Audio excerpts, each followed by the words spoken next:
Hello, this is Ishbel MacPherson in the Ethiopian capital Addis Ababa. You're listening to Talkabout Africa, the programme that looks at the issues behind the headlines.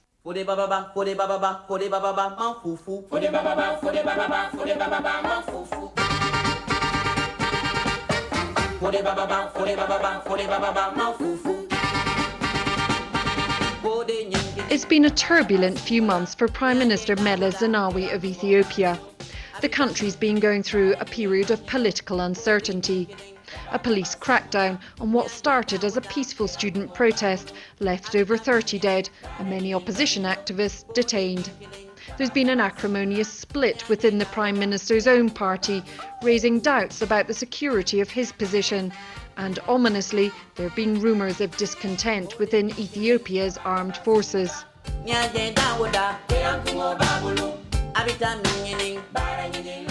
But when I met Mr. Meles at his office here in the capital, we began by talking about the past. It's been 10 years since the EPRDF forces toppled the regime of Mengistu Haile Mariam, bringing to an end a long and bitter civil war. I asked the Prime Minister what had been going through his mind when the rebels finally marched into the capital on that day. Fear was uppermost in the minds of most of us.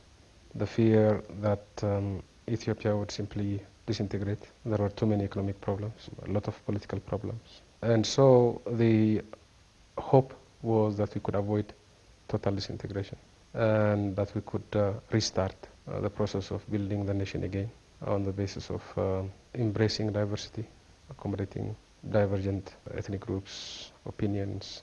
Because of course there are some 80 ethnic groups in Ethiopia? Yeah, roughly 80 ethnic groups in this country. So our hope was to build a nation on a new basis, one of unity based on diversity and embracing and accommodating diversity, a new democratic dispensation, faster economic growth, more economic, a more equitable development, building the institutions of governance anew. These were the main hopes, and most of these, I believe, have been achieved. If you had to single out a couple of things that you're particularly proud of, what would those be? The fact that we have transformed the economy from a command economy into a market-driven one without total dislocation, as has happened in many other places.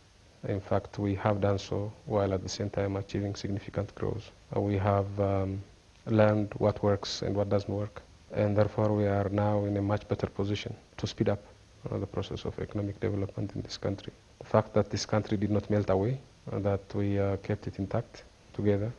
Why is that so significant? You remember this was 1991 when you had all sorts of multi-ethnic states disintegrating.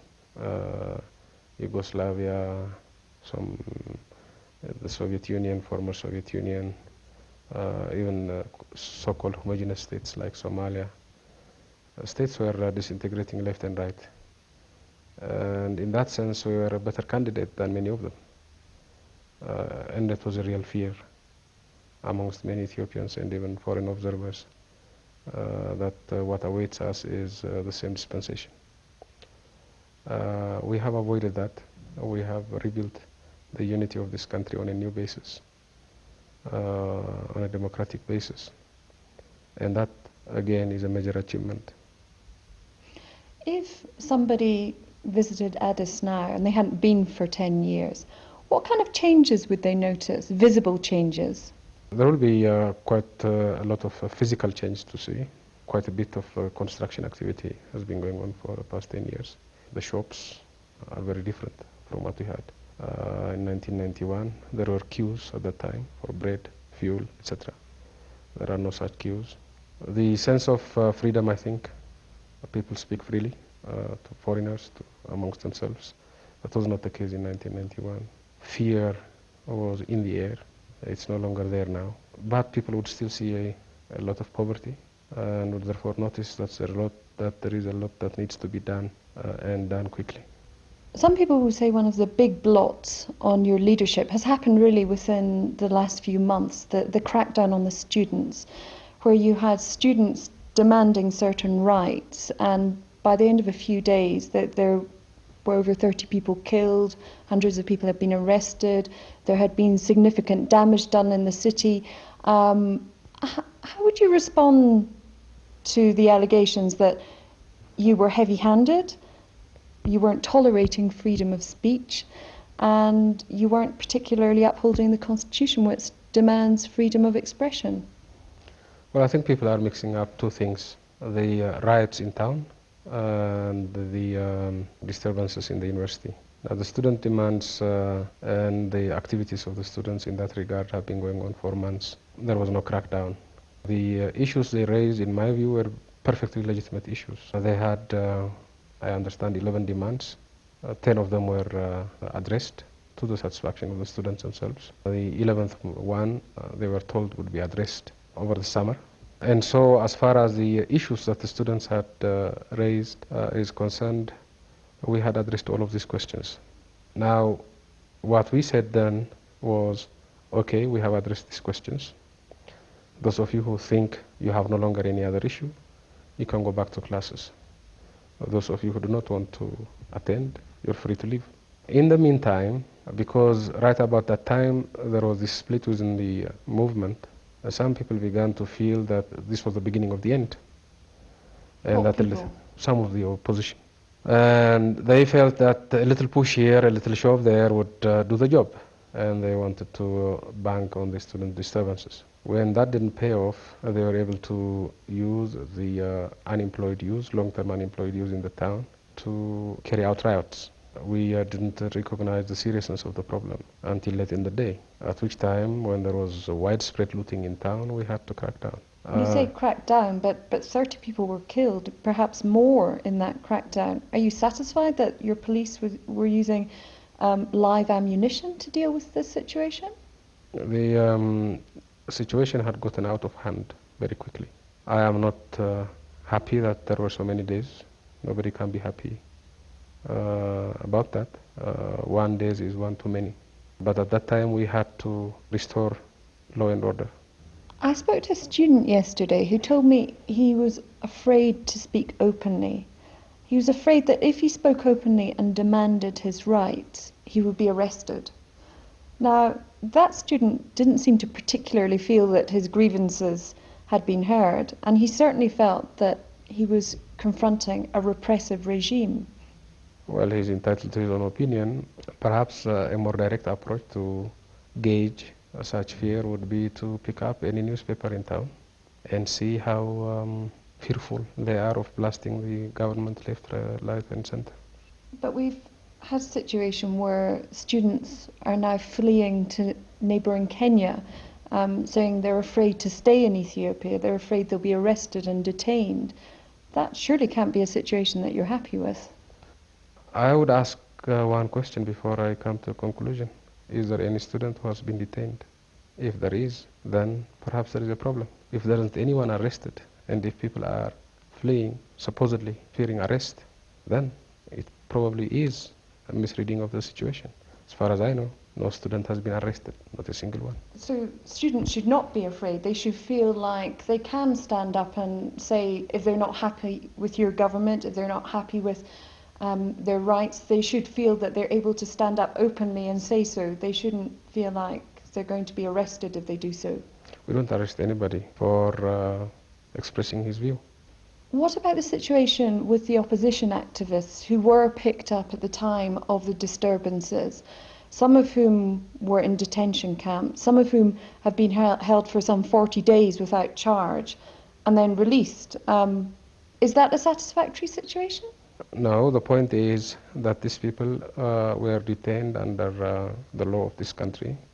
This happened after the riots. We picked up people who had mountains of criminal records in the past and who were involved in the rioting. It so happened that some of these long-term unemployed youths were members of some opposition parties.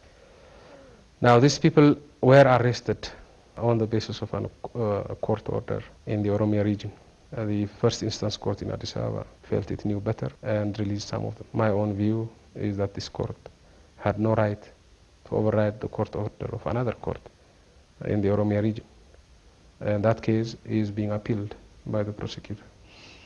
But some of the people that were picked up at the time have simply vanished and nobody seems to know where they are. Where are these people? Are they in detention camps or where are they? The courts in Oromia do know who is where, and they are in detention camps. But why should it be a case of secrecy about where opposition activists are being detained? There is no secrecy. You can't have a secret court order. Isn't the problem here, though, that people would look at this and say, these are opposition activists who are being picked up, they're being detained without charge in some cases, and nobody knows where they are. That is not the sign of a government which is tolerant of political opposition.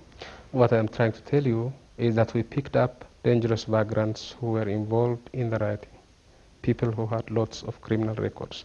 Unfortunately, a few You're of them. convinced that they have criminal records, all of them, and that the issue here isn't that they were involved in opposition politics? No, the issue has nothing to do with their membership in some party. The issue has to do with the fact that these people were involved in the rioting. We picked some 5,000, maybe 4 or 5 happened to be members of some opposition party somewhere. A bit more than that, isn't there? I'm not sure. I don't have the exact numbers. And when we picked these people up, we took them to a place in the Oromia region where we have larger detention camp, and we took the case to a court in that region. The court in that region was dealing with the matter. Now, some of the opposition parties lodged a complaint in a court in Addis Ababa, and the court in Addis Ababa felt that it had the right to override the decision of another court. I don't believe it has such right, and that's why the prosecutor is appealing the case in a higher court. There is also a perception about these things, and the perception will be that you're intolerant to political opposition in this country. Well, if we're intolerant of political opposition in the country, why should we imprison some third-rate member in some opposition party and not imprison the leader? Is it a tactic to try and scare the opposition? How do you scare the opposition? By picking up 2 or 3 unemployed youths who happen to be involved in rioting? Well, it would scare ordinary people away from being rank and file members of an opposition party, for example. It doesn't seem to have done that, and it was not intended to do that. There has been a great deal of speculation about what is actually going on inside the TPLF. Could you just tell us what the nature of the division is within your party? The division was within the leadership of the party. The divisions had to do with the way forward for this nation, as to whether we have done enough in terms of institutionalizing democratic governance in this country or not, as to whether we have done enough to promote economic growth and reform in this country or not, as to whether there was consistency and clarity in our views, as to whether our relations with the rest of the world has been dealt with properly or not. That is, as to whether we have been kowtowing to foreign powers or not, and as to whether the relations with Eritrea were handled properly or not. What happened is that, contrary to our tradition, with a different view, and whose views were rejected by the majority of the leadership, chose to walk away from the meeting, in which case their position in the leadership was suspended until they decided to come back to the meeting. So there was a significant number of people within the leadership who were saying that the economic situation in the country wasn't good, that structural adjustment was leading nowhere, and that was a kind of form of neo-colonialism, and that you'd caved in too much over the war in Eritrea. Mm-hmm. That's the case, yeah. How do you respond then to the fact that some of these people were your very closest allies, the people that you fought for many years with? This must be a huge blow to you. Well, divergences in views are a natural thing. But people were saying that one of the TPLF's great strength was its unity. This is what brought it to power in the first place. The fact that there's now this top-level division within the TPLF is seen as weakening your position. I think they misread the strengths of the TPLF. The strength of the TPLF was not unity per se, or unity at any cost. The strength of the TPLF was that it knew what it wanted to do, where it wanted to go, and build consensus around this. That's at the center of the strength of the TPLF. Lack of clarity on fundamental issues of direction, in my view, are sources of weakness rather than sources of strength. But all the same, I come back to the same point that this division is seen as having weakened you personally. Do you No, agree with that? I don't agree with that. It has strengthened the TPLF as a TPLF because now we have a clearer idea as to what we need to do. We have now a clear idea that we have not done enough in terms of institutionalizing democracy in this country. We have now a clearer idea that the external world is not made up of hyenas who are out to devour us. And therefore this clarity of view, which may have been clouded in the past, gives us a clearer sense of direction, a clearer commitment, and therefore more strength. But do you think you yourself have been strengthened by this or left more vulnerable? Because after all, some of these people are some of your very closest allies. Well, I don't think this is a personal issue. My views happen to be consistent with the views of the majority and different from those who walked out. At that particular moment, our views differed. Now the majority has a full backing of the membership of the party. You're sure about that, are you? How do you know that in particular? Have you? Well, we have been doing a lot of grassroots discussion for the past few months. I have been personally involved in some of them, and I see full support and commitment. Some people would say that actually the grassroots are a lot more ambivalent about it than you're suggesting, and that the dissident group may be by some perceived to be maintaining the spirit of the party, the kind of Marxist-Leninist traditions that you espoused for so long. The proof of the pudding, as they say, is in the eating. People should go and see for themselves in Tigray. What has happened to the people that left the Central Committee? I think most of them are here in Addis. 2 have recently been imprisoned. They have corruption cases to answer to. The rest, I understand, are in town here. The corruption cases, this drive on corruption that you have started recently, you have had 10 years to do this in, but you've chosen now to do it. And a lot of people are saying, well, that's because it's a pretext to lock up these dissident members who've been caught in the corruption net. Well, first of all, most of those who walked out have not been charged or imprisoned in any sense related to corruption. But two have. 2 have. So if one were to look for an excuse to lock up these people, an excuse that locks up 2 and leaves something like 8 out would not be a very good one, would it? Secondly, the debate within the movement before these people walked out involved corruption. Some of us felt that corruption was a cancer that was devouring the movement and changing its characteristics, that it had become widespread and that began to contaminate the upper ranks of the system. We were not able to address this problem during the conflict because we had to focus on the external enemy. But as soon as we were able to, we raised the issue of combating corruption effectively. Secondly, the anti-corruption studies and preparations, study tours, preparing the legislation, etc., had been going on throughout the war. And therefore, it was not a sudden issue raised at the conclusion of the discussions, but we were not in a position to address it during the war. But a bit of a coincidence, isn't it, that you start it now and some of the first people who are picked up are actually 2 of the distant members who have left the Central Committee? If you were to talk to someone in the streets here in Addis or in Mekelle, and if you were to ask this person whether he was surprised that these 2 people were picked up, I'm sure 99% of those you talk to will tell you that they're not surprised. I want to ask you now about what's going on within the armed forces, because you recently sacked your chief of staff, the man who was widely credited with delivering you victory in the Ethiopian-Eritrean war. You've also lost the commander of the Air Force as well. What is happening there exactly? Your assessment as to how victory was delivered hinges on this or that particular individual, and to some extent trivialize the victory itself. We have an army, and the army is an institution. It's bigger than individuals. That's the first point. Secondly, like every other institution in government and the party, we need to clean up the rot if there is any. and therefore what we did with regards to the army is consistent with what we're doing in the movement and in government. Are you saying that General Sakam was corrupt? I'm saying we need to clean up the system. What had he not been doing that he should have been doing? Quite a lot. For example? Many of us are not satisfied with the way he conducted himself during the crisis. The war. Not the war per se, but the crisis after the war. Can you be more specific about what Well, the discontent we're not was? happy with the way he conducted himself during the split and before the split in the movement.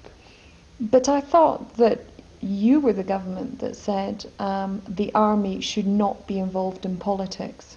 That's why we're not satisfied. You're saying that he was trying to influence what was going on within the party. Yeah, I can't be more specific than what I've just told you. What I'm saying is that constitutionally we have an army that is completely independent from the parties.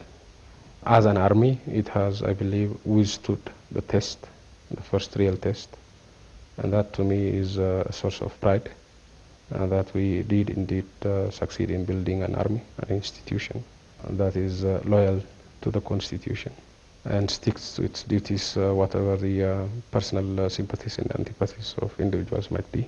Having said that, there are some problems in that regard, and we felt that we needed to remove these problems. You have removed the Chief of Staff, but there are still strong rumours of dissent among the rank and file in the army. That must be an extremely worrying situation for you. I'm not particularly worried. Why not? Because I believe these are wild rumors, and I know better. You're convinced that your armed forces are behind you? Absolutely. They are behind the constitutional process. Do you think there was at any point a time when people were actively plotting your overthrow? Depends on what you mean by plotting an overthrow. There is a democratic process within the movement, and there was a debate within the movement. Had the minority gained the upper hand, they would not have had to plot against me because I would have resigned. And I can't see how they would have continued with me as a leader, having a completely different view as to where we should go.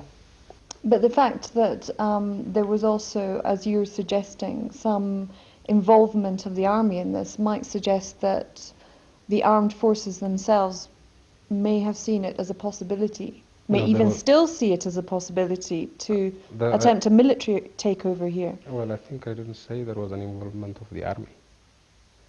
I said the army kept well aware of it as an institution.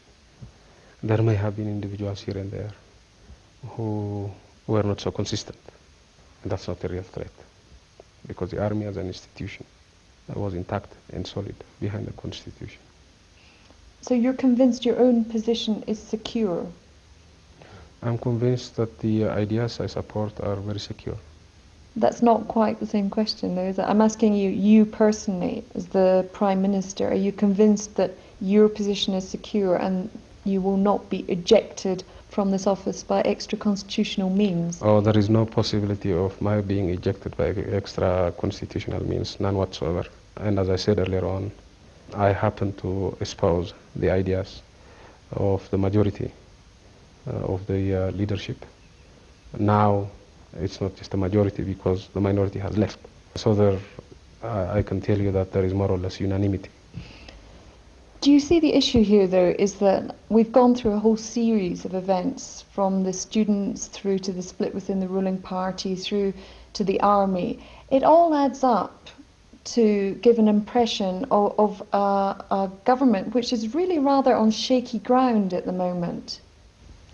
That's what some of the opposition felt, and I think they have miscalculated.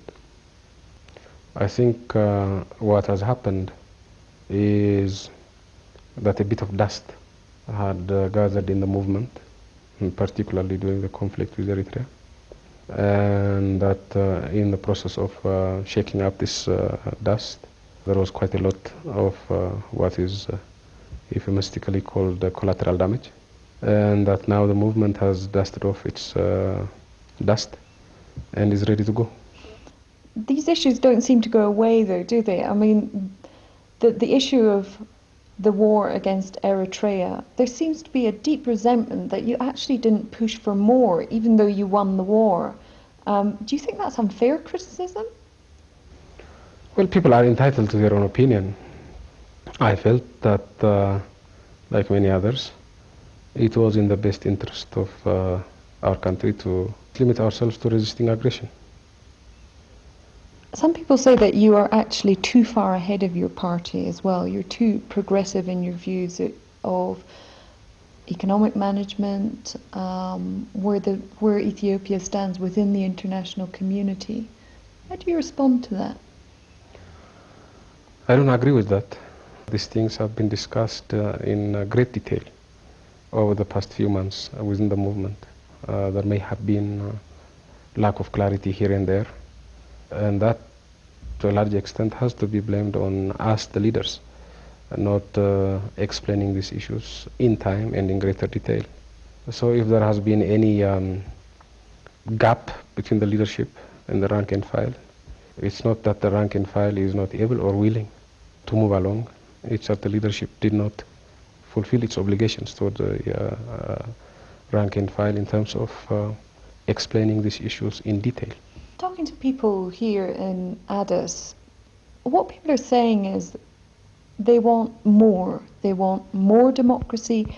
They want more access to the benefits of a market economy. They feel that although it's written on paper, these things, the realization is somewhat imperfect. Would you agree with that?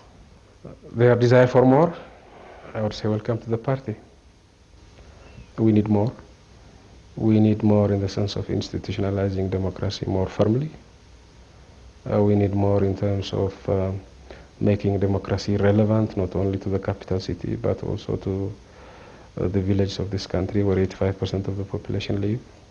We need more effective implementation of our economic reform and development strategies. So if people want more, I think they have every right to demand more. And I would simply join them in wanting more. With greater democracy, you may actually find yourself in a situation one of these days where the people say, we don't want you. Would you accept that? Absolutely. That would be the pinnacle of my life's achievement. To be voted out of office democratically? In a proper democratic process. That would, to me, signify that this democracy has matured. Prime Minister Meles Zenawi, thank you very much indeed. Okay.